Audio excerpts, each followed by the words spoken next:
Selama masa pandemi COVID-19, semua warga diharapkan tetap di rumah saja dan menghindari kerumunan. Posyandu untuk sementara ditunda pelaksanaannya. Walau di rumah saja, orang tua harus tetap memantau berat badan bayi dan balita di rumah, mencatat di buku KIA, dan melaporkannya ke kader posyandu.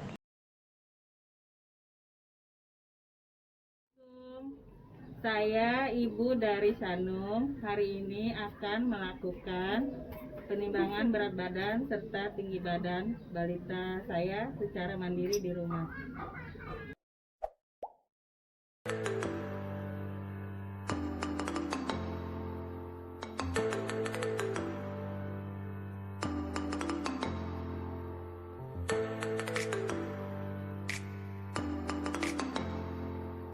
Persiapan sebelum melakukan pengukuran berat badan. 1. Letakkan timbangan di permukaan yang rata. 2. Pastikan timbangan menunjukkan angka 0. 3. Anak memakai pakaian seminimalis atau seringan mungkin. Cara pengukuran berat badan anak yang sudah bisa berdiri. 1. Saat timbangan sudah di angka 0, minta anak berdiri tepat di tengah-tengah timbangan.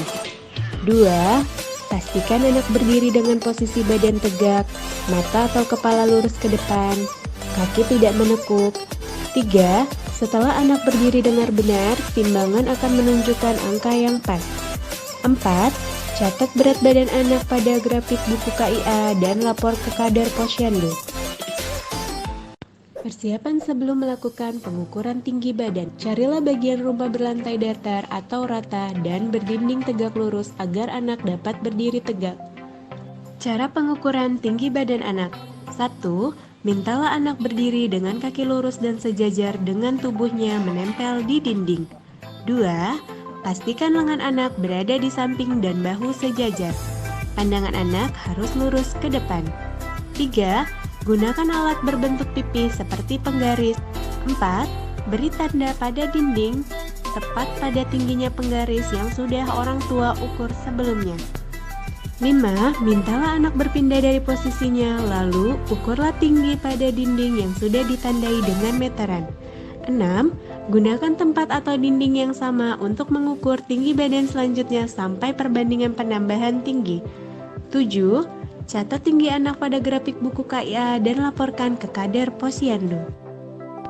Namun, tidak semua keluarga memiliki alat yang dibutuhkan untuk melakukan pengukuran berat badan dan panjang atau tinggi badan. Orang tua dan kader harus saling komunikasi untuk tetap dapat memantau pertumbuhan. Hal-hal yang dapat dilakukan yaitu sebagai berikut. 1. Pendataan kepemilikan alat ukur. Kader mendata keluarga yang tidak memiliki peralatan untuk mengukur berat badan dan panjang atau tinggi badan. Atau laporkan ke kader posyandu bahwa di rumah tidak ada timbangan berat badan. 2. Menyediakan alat ukur. Bagi keluarga yang mampu dapat menyediakan timbangan berat badan secara mandiri. Atau dapat memanfaatkan kerjasama dan pemberdayaan masyarakat. Pinjam timbangan dan pita ukur dari tetangga atau warga di sekitar rumah untuk beberapa bulan ke depan bila memungkinkan. Bersihkan timbangan dan pita ukur sebelum dan sesudah pemakaian. 3. Cara lainnya. Berat badan dan panjang atau tinggi badan dapat ditimbang saat bayi dan balita harus mengunjungi pelayanan kesehatan. Penimbangan itu tidak hanya dilakukan di posyandu saja, kita bisa melakukannya di rumah secara mandiri.